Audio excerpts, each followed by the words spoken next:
Hello class, this video is just going to be a quick rundown of what our Blackboard Python shell looks like.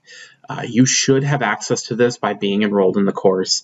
You would get to it from your My Blackboard home, and it would look like here on the upper left of my screen, the 2020-02 CIS189 Python and the two CRNs that are involved in this course. So this is the shell that you would want to go into. Whenever you come into our Blackboard shell, the first place it takes you is the announcements page. At the very minimum, each week there is going to be an announcement here announcing the information about the new module. I also periodically put announcements in here for any kind of corrections, adjustments, or if there was a question in class that I couldn't answer that I had to do a follow-up response to, those kind of things will appear here. So it's a good place to keep an eye on to make sure there's something there that you haven't missed between now and the last time that you logged into Blackboard. But at the very beginning of the class, you're going to see the welcome information. This is worth reading through. And then these are the announcements that will appear each week. Right at the beginning of class, you're going to see the Module 1 and Module 2 announcement. Because of the way the weeks fall this semester, we will be doing Module 1 and 2 concurrently. So they will both be available at the beginning of the semester, and they will both be due on Thursday, January 23rd at midnight. Module 1 is pretty small. It's just getting your introductions done, understanding web resources, and just building your first Hello World program, as well as information about installing Python, as well as whatever IDEs you want to work in. Module 2 is the first time that we really get down into topics around how to code in Python. So these announcements always appear. They will disappear as they become old enough or as the modules go away, but this is always a place that you want to come back to. Once you've checked the announcements to make sure there's nothing new that you've missed, then the next place you would want to go is course content. Course content is the home page for all of the content in the course, obviously. And you come in here and you won't see this many modules. I see them all because I'm the instructor. But you will right away, you will see modules 1 and 2. And you will be able to go into each one of these modules and start working through the topics in those modules. While we're here, I also want to point out this item here. You will see this item here all the time, and it says no work accepted below here, and there's a bunch of arrows in a line.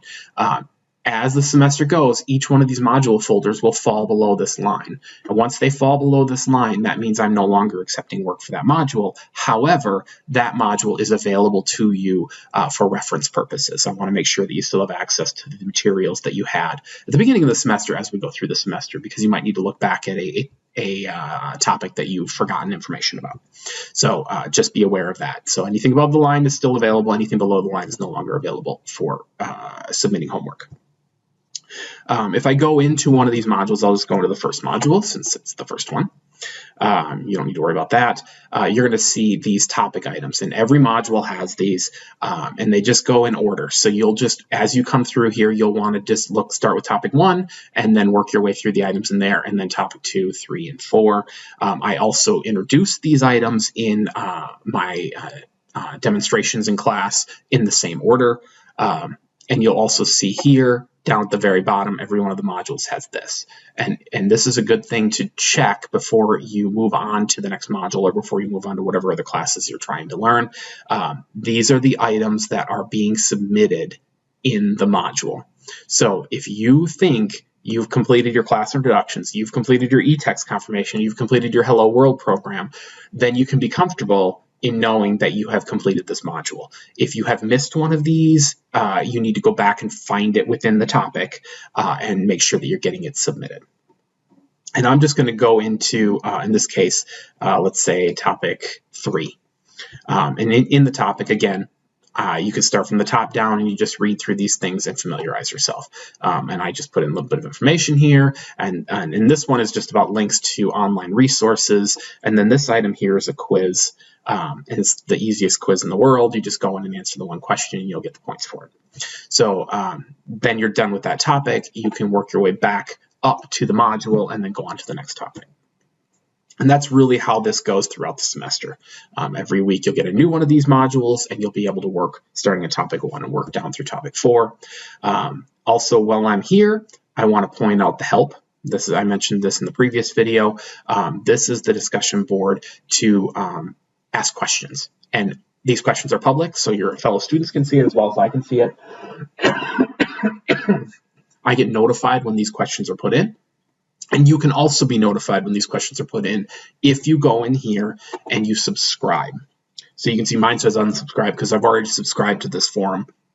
But if you come in here and subscribe, then if another student puts a question in, you will get notified via email that they have put a question in. You do have to do this for each module. So in Module 2, there'll be another help forum. You would have to go into that and subscribe there as well. I think it's a good practice to go ahead and subscribe in each module because someone else may be asking a question that you have, or you may have an answer to somebody else's question, and that helps build community within the class. So either way, it's a benefit to everybody. So that's that. Let me back up here. The other things that I wanted to point out, the syllabus is here. So if you click on here, there's a syllabus link as well as some other items. Just please note, because we have 2 different sections in this class, if you are in the web blended section, please refer to this first syllabus. If you're in the online only section, please refer to this syllabus. They're very similar, but I want to make sure they were tailored correctly to the 2 courses. So just make sure you're utilizing the right one. If you want to see my beautiful face as well as learn a little bit about me, that's here under the Your Instructor. I have also put in an introduction post about myself just to give you an idea what it should look like and, again, give you an opportunity to get to know me. That's all I have for this video. I will be putting subsequent videos within the modules explaining the topics. Now, again, because I have a web blended group here as well as an online only group, the videos are really a carbon copy of what I will be demonstrating in class. So the online students will get the same demonstrations that the in-class students get. It is beneficial to both. The online students get those videos as well as the web blended students have access to review lectures that I've already done. Now, it's not the actual lecture. I'm recording it separately from class just for simplicity's sake, but it's going to be on the same topic matter and follow the same examples that I will go through in class. Thanks.